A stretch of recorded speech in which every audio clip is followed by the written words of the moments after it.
Welcome you all. This is the last part of the sedimentary petrology topic. Earlier we have already studied about the silicic-classic sedimentary rocks and its different types. Now we will deal with another type of the sedimentary rock, that is the chemical and the biogenic sedimentary rock, and the common example of this is the limestone that we focus on.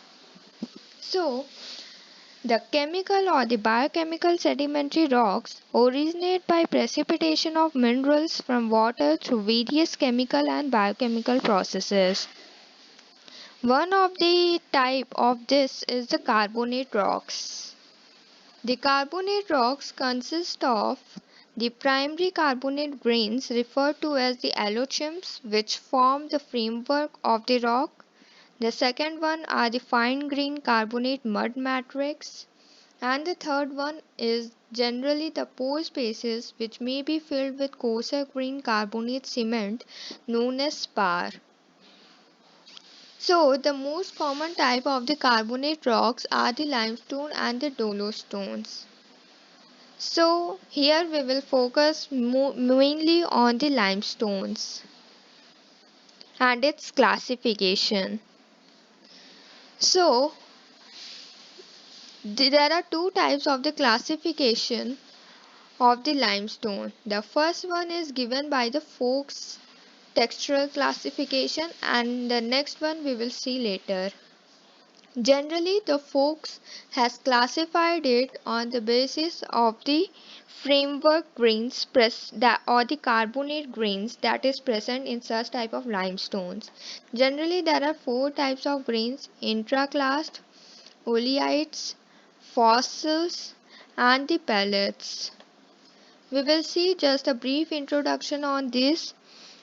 Generally the carbonate clast or what we call as intraclast or the extraclast are the rock fragments that are derived from either by erosion of the ancient limestone exposed on land or by erosion of the partially or completely lithified carbonate sediment within the depositional basins. So these we generally termed as intraclast. The second one is the oolites, or what we call as a general term as voids. These are generally circular to the subcircular grains that we generally see in all these figures, that are generally the concentric grains they are. They are generally named because of their coated carbonate grains. Generally there is a nucleus that is generally some kind of small grain or some kind of shell fragment that is continuously surrounded by a layers or coatings of some fine calcite or aragonite crystals, and this creates some generally the concentric circular ring type structures, and we term it as oolites. Then the third one is the fossil. The fossil, as we generally know, that these carbonate rock generally contain many kinds of fossils. So on this type we have a classification, and the another one is the pellets. Pellet is actually a kind of pyrroids, and the pyrroid is very similar to voids, but the only difference is that here we do not see any kind of distinctive internal structure. That is, in voids we are looking at the some kind of concentric ring like structure, but in Pelioids or the pellets, we do not observe any concentric ring, but more or less they are circular to subcircular in shape, and they are generally smaller than voids.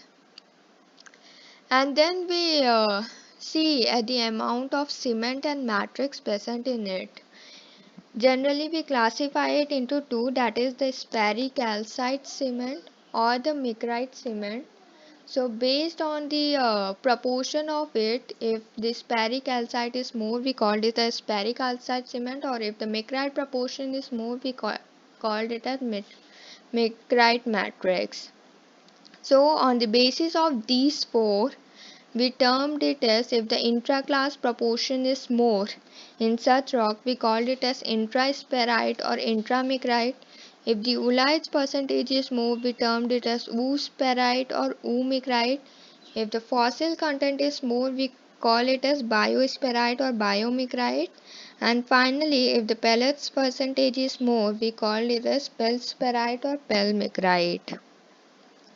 And then if the rock do not contain any kind of carbonate grains, that is lack the yellow chims, then we call it as the micrite, and in general the dismicrite also. The one other type is the biolithite. So this is the general classification that is given by the Fuchs, and we termed it as Fuchs textural classification. The another one, that is the other type of classification, is the Dunham textural classification. The Dunham has divided the limestone into two major groups, that is those in which the original grains, that is the allochims as well as siliciclastic silt and quartz, were not pounded together at time of deposition. Those that were bound together were called as bound stones. The other group is subdivided into those cemented together with carbonate minerals, and they form the greenstone. So, the carbonate rocks containing mud are generally called as packed stone. So, one that contains the mud and other that lacks mud. Then the one that is mud supported and other that is grain supported. The grain supported is classified into two, the packed stone and grain stone. And the mud supported, if it has less than 10% grain, we call as mud stone, and other if it has more than 10% grain, we call as Wacker stone. And the other that they are not bounded together at time of deposition, but those that are bound together later, that we generally termed as bound stone. So this is the general classification that is given by Dunham, and we call it as Dunham textural classification. So this is all about the limestones, and this is all about the general sedimentary petrology. Thank you.